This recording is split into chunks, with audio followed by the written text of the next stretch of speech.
ijwi irihe jwi rya Afrika on air voice of Africa. kandi urugero rwose rugaragaza ko Imana iriho kandi ari nayo yonyine ikwiye gusengwa. Twarusobanurira abantu muri iki gitabo Korani, nyamara benshi mu bantu baranze barahakana.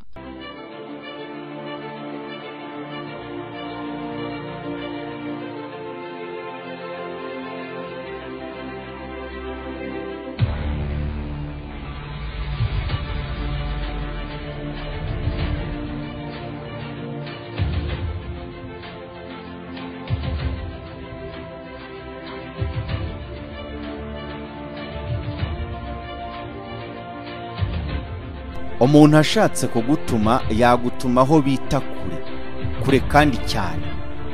Wigeze kubyumva bakubwira ngo nta muzindutsi wa kare watashye ku mutima wundi, aho menya ariho kure. Ariko ahandi kure ushobora ko warahumvise hamwe bavuga ko kure ari mu nda.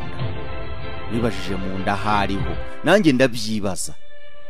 Uyu munsi bishobora kuba ari urugendo rushobora kuza kudufasha gutaha aho ngaho kure, tukagira icyo dusobanukirwa kirenze ku byo twari dusanzwe tuzi.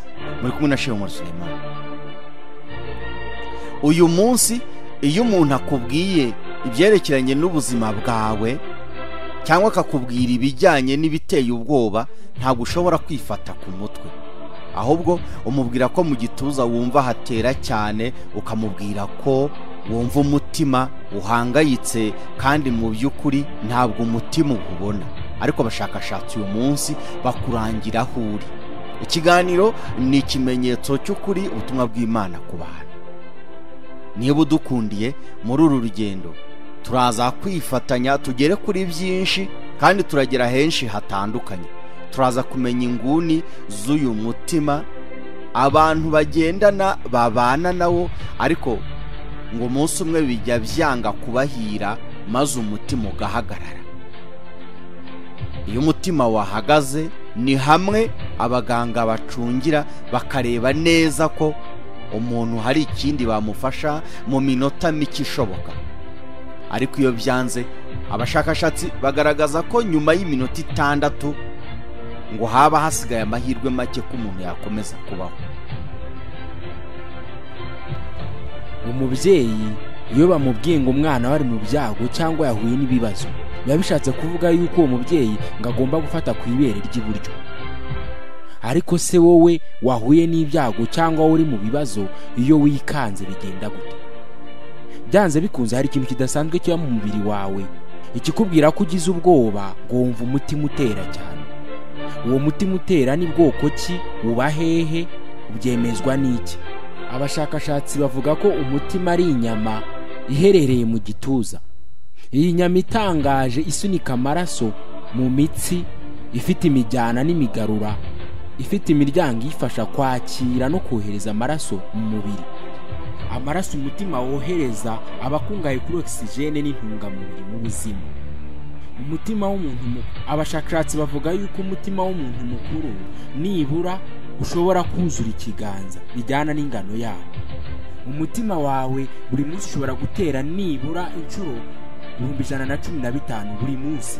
Inkomoko y'amajwi wumva ngo umutima urimo uratera iterwa na ya miryango iba yifunga yifungura mu kohereza no kwakira amaraso umubiri ukeneye. Umutima ni ipompe buri munsi ishobora gusunika nibura 200,000 y'amaraso. Imitsi yose inyuramo amaraso uramutse uyirambuye, abashakashatsi bagaragaza neza ko ishobora kungana na mayiro 60,000. Umutima w'umugore ni utera cyane kandi vuba ugereranyije n'umutima w'umugabo. Akantu gato gashobora kukuvuna umutima ugatangira gutekereza ko wawurwaye, kandi nyamara akantu kakuvunnye katewe na stress. Kandi nyamara stress ntabwo ari indwara y'umutima. Umuntu uramutse afite stress ntabwo umutima we watekana. Niyo mpamvu abahanga bavuga yuko rero guseka bishobora gutunganya umutima, kubera ko akanyamuneza kazenguruka kakagera no mu mutima. Mu Kinyarwanda baravuga ngo akuzuye umutima gasesekara ku munwa. Bivuze ko uramutse wishimye mu mutima n'inyuma byagaragara, kuko wahita utangira kumwenyura bikemeza neza kuko umutima wawe unezerewe.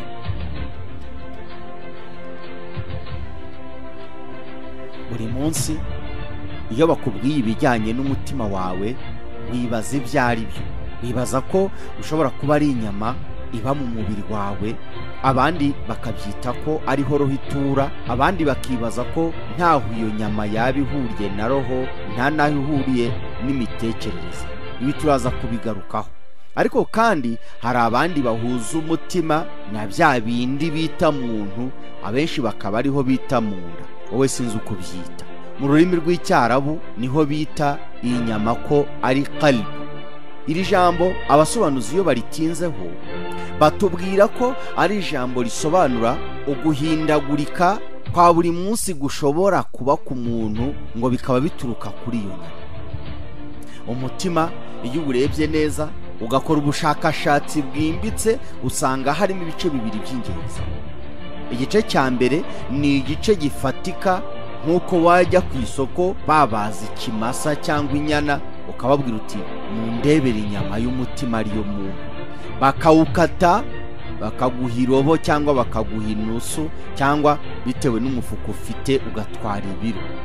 umutima nk'uko bisanzwe abantu benshi bawubara nk'ipompo rikomeza buri munsi ripompa amaraso, rigatwara amagaro 2,000 mu munsi nk'uko babibabwiye. ariko bishobora kuba atari aho ngaho birangirira gusa.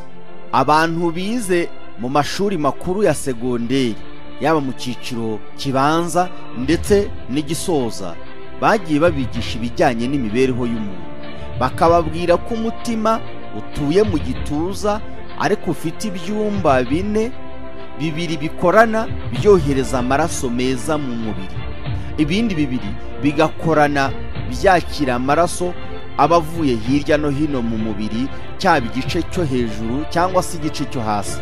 umutima ukaba ufite imiheha itandukanye, ndetse abashakashatsi bakaba bigaragaza mu mabara atandukanye.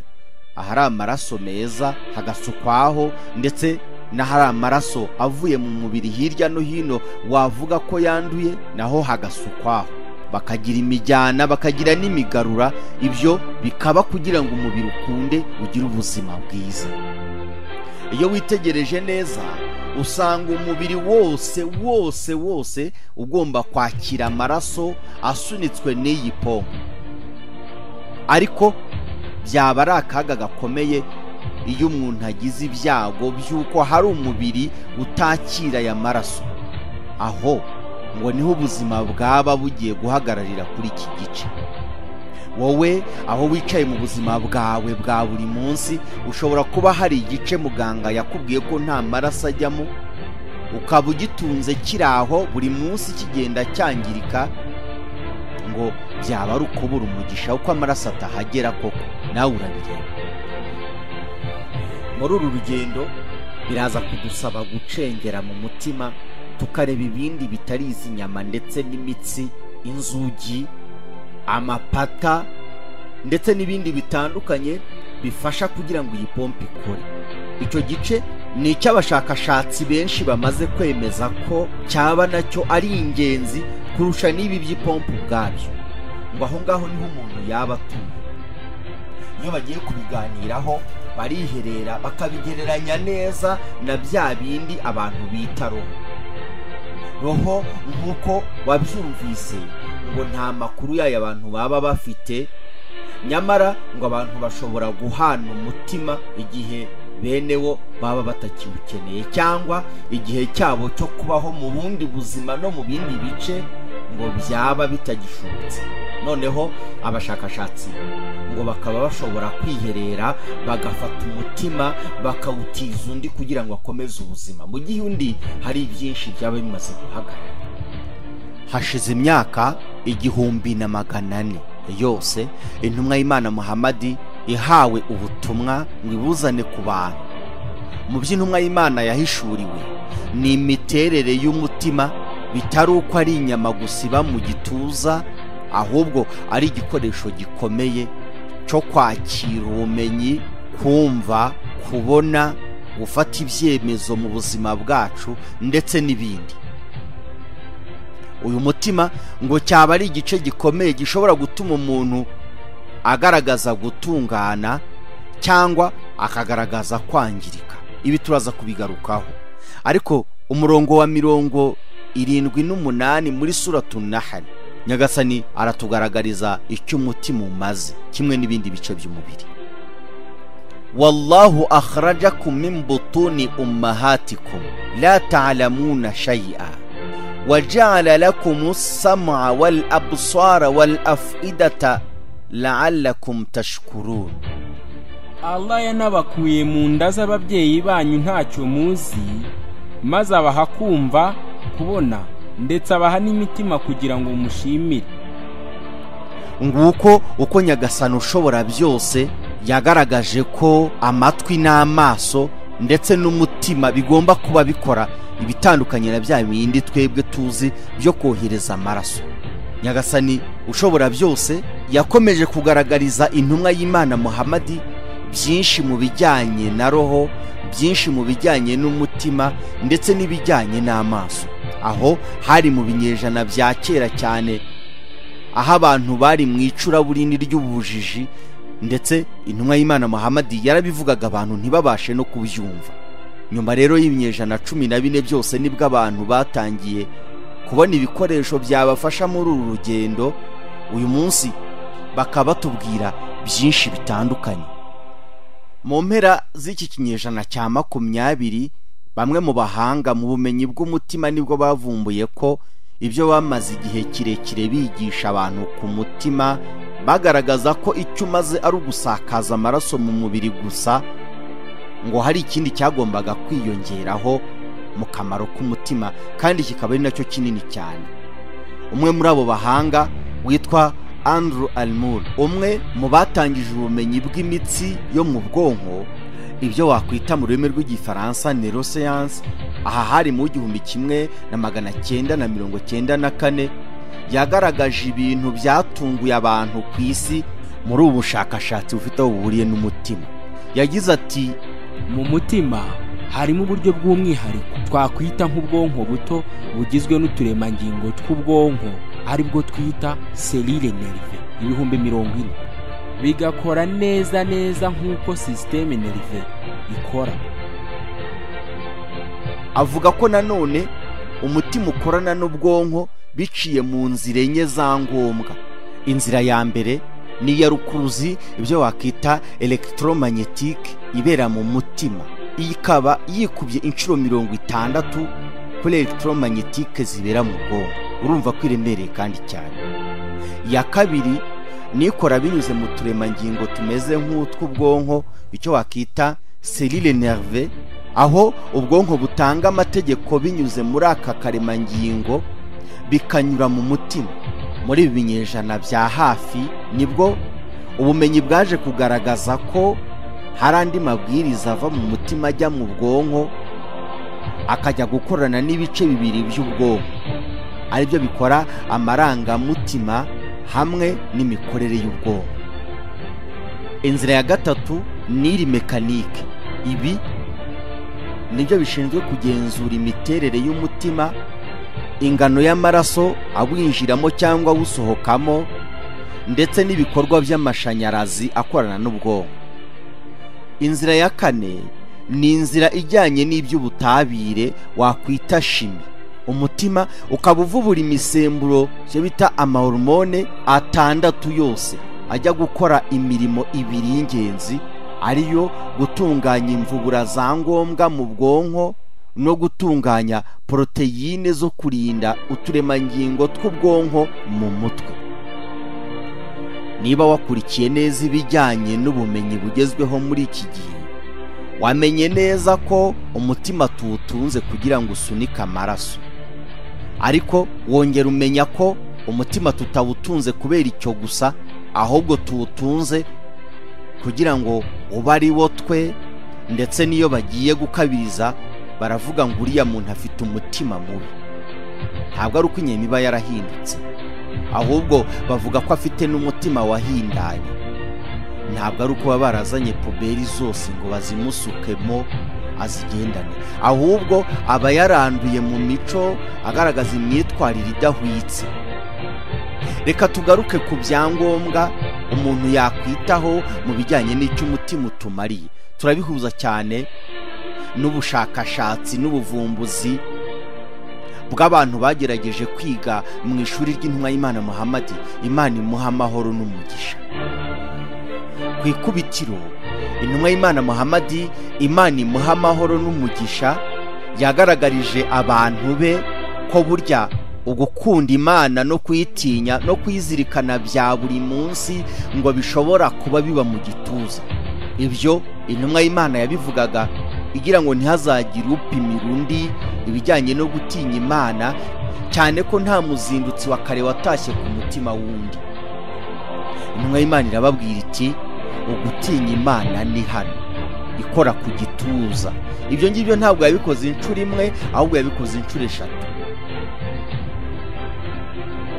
Mu rundi rugendo intumwa y'Imana yakoranye n'abasangirangendo bayo mu rwego rwo kwiga ibiri kure cyane aho abantu badashyikira n'ibitanga agaciro ka muntu ku giti cye, nuko yababwiye ati inna fil jasadi mudghatan idha salahat salaha al jasadu kulluhu wa idha fasadat fasada al jasadu kulluhu ala wa hiya al qalb. Ati mu by'ukuri mu mubiri w'umuntu habamwe inyama, habamwe igice. Icyo gice cyangwa iyo nyama iyitunganye umubiri wose uratungana. Uwo ni umuntu. Umuntu wese abatunganye. Ariko iyi nyama yangiritse n'umuntu wese arangirika, n'umubiri wose urangirika. Ushobora kuba twatangiranye muri uru rugendo ukaba wamenye ko iyo umutima uhagaze abaganga bagerageza nibura mu minota 6, inyuma y'iyo minota ngo bikaba byaba ari ukugerageza ariko mu bwihebe bukabije cyane, ndetse ngo bashobora kuba bohereza umuganga hanze ngo abwire abantu ko ngo hari igihe bishobora kuba bitaza kugenda neza, ngo nibaramuka bumvise ko wenda hari ibitakunze ntibize gutungurana. Ibi bikorwa mu rwego rwo gutegura imiryango y'abantu bari baherekeje umurwayi kugira ngo baze kwakira inkuru bitazanye uburemere bukabije cyane. Nguko ko intumwa y'Imana Muhammad yashoboraga guhishurira abantu ibintu bitandukanye mu bijyanye n'ubuzima bwa muntu. Uyu munsi twibanze ku mutima. Intumwa y'Imana Muhammad, Nyagasani ushobora byose, yamuhishuriye ko burya gutekereza no kureba no kwiga atari ugushidikanya biri mu gituza, kandi muri ya nyama twatinzeho, muri cya gice twatinzeho ari wo mutima. Muri suratul Hajj kuri aya ya 46 Nyagasani aragira ati afalam yasiru fil ardi fatakuna lahum qulubun yaqiluna biha أو آذان يسمعون بها فإنها لا تعمى الأبصار ولكن تعمى القلوب التي في الصدور. Ese abahakana ntibagenda ku isi ngo barebe bitume bagira imitima ibafasha gutekereza ndetse n'amatwi abafasha kumva? Mu by'ukuri amaso si yahuma, ahubwo hahuma imitima iri mu bituza. Mu miryango hirya no hino igihe wagendaga nawe nubwo nta wari wabigutumye, ariko ushobora kuba warumvise umubyeyi abwira umwana we aturakagenda uzabone. Ntabwo yaramubwiye abishaka yumva bikunze, ahubwo yamutegaga iminsi. Intumwa y'Imana Muhammad, Imana imuha amahoro n'umugisha, ntabwo ari cyo cyari kigambiriwe abantu babwirwa ngo ese babandi bahakana ntabwo bajya bagenda ngo bareba bababanjirije. Byari impamvu yo kugira ngo bige, byari impamvu yo kugira ngo basobanukirwe, byari impamvu yo kugira ngo imitima yabo ibashe gufata amasomo kandi yafate neza. Nawe igihe cyose uzaba ugenda n'icyo uzaba ukora, uzabwira umutima wawe ntuzaguhemukire. Ushobora kuba hari umunsi umwe waganiriye n'umuntu akubwira amagambo, ariko wamureba neza mu maso ukabona guhisha ibindi bintu. Ashobora kuba yarakubwiye ibica ku rurimi, ariko mu by'ukuri mu mutima ahisha ibindi bintu. Nyuma yaho wabona imyitwarire ye ugahamya neza ko wa muntu yakubeshyaga cyangwa yayobyaga uburari. Ngo hari n'ababasha kureba mu mutima w'umuntu mo imbere bakabasha kumenya niba ari umunyakuri cyangwa ari umunyakinyoma. Ibi nibyo Nyagasani yahishuriye intumwa y'Imana Muhammad ubwo indyarya zangaga kujya ku rugamba nawe, zinavuga ko ngo zitigeze zimenya ibyo gusohoka kw'intumwa y'Imana muri urwo rugamba. Imana iramubwira iti yaquluna bi afwahihim ma laysa fi qulubihim wallahu a'lam bima yaktumun. Bavugisha iminwa yabo ibitari mu mitima yabo, kandi Allah azi ibihebuje ibyo bahisha. Mu binyejana 14 bishize kuva intumwa y'Imana ije, yahishuye ko umutima ari we muntu nyirizina. Bivuze ngo umutima muntu afite ugaragaza uwo ari we. Abanyarwanda baravuga ngo umutima muhanano ntiwuzura igituza. Baba bashatse kuvuga iki? Baba bashatse kuvuga ko imiterere y'umuntu kuyihindura bigoye.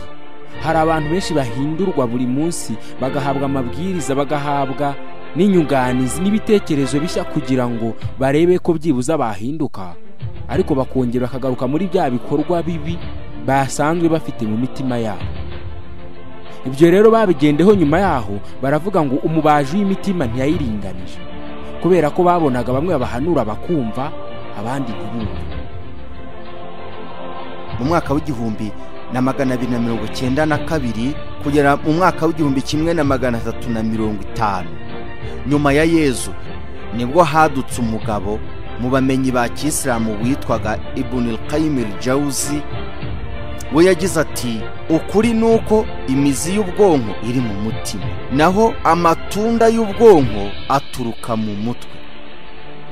Aha yashaka kugaragaza ko mu bushakashatsi bwe ashingiye no kuby'intumwa y'Imana yagiye ibabwira ngo umutima waba ariyo soko y'ibikorwa byacu bya buri munsi. Nyamara intumwa y'Imana yigishaga abasangira ngendo be ko igikorwa burya ngo ari amatunda y'igikorwa cy'umutima uba wakoze mu gutekereza no guha agaciro igikorwa mu gihe cyo kugiteganya mbere y'uko gikorwa. Innamal a'malu binniyati, ngo burya ibikorwa byose agaciro kabyo ni uburyo umuntu yabitekerejeho, ni uburyo umuntu yagize niya. Abantu b'abashakashatsi muri ubumenyi bakaba baratugaragajije ko ikomoka mu mutima. Umutima abantu benshi nk'uko twabivuze bazi kuba mu gituza, ariko ukagira amazina menshi.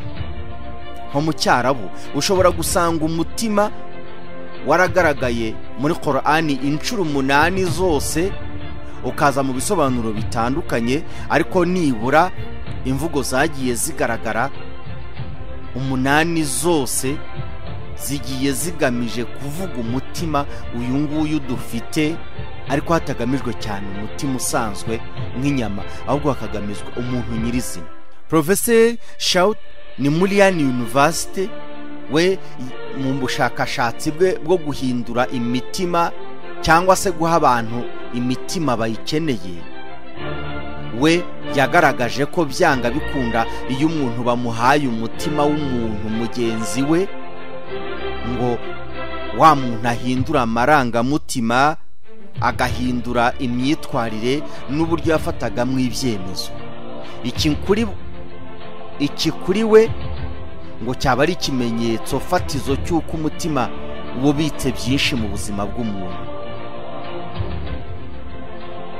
Ko umuntu abika amateka, impano zamuhawe, amarangamutima, ibyiyumviro, ibyishimo ndetse n'imyitwarire n'ibindi bitandukanye mu buzima bw'umuntu, ngo byaba biri mu bigaragara kuri wa muntu wahawe umutima, kandi byararangaga wa wundi wagiye kera. Nyamara ubwo intumwa y'Imana yabivugaga, abantu ngo bashobora kuba baratekerezaga cyane ku byerekeranye n'umutima umuntu atekereza akoresheje imbaraga zawo mu buryo butagaragara kugira ngo yemere Imana. Iyo bavuze guhamya nta gushidikanya ko nta yindi Imana ibaho, mu bisobanuro mu zindi ndimi bongereraho umuntu kumubwira ko ahamya n'ururimi rwe abikuye ku mutima. Ngiki cyo bisobanuye. Igisobanuro cya kabiri, umutima udafatika, umuntu nyirizina. Bari kumwe na Sheikh Omar Sulaiman. Dukurikire kuri channel yacu Ikimenyetso TV kugira ngo n'ibindi bitekerezo ubashe kubyakira ako kanya bikihagera. Nawe utaha.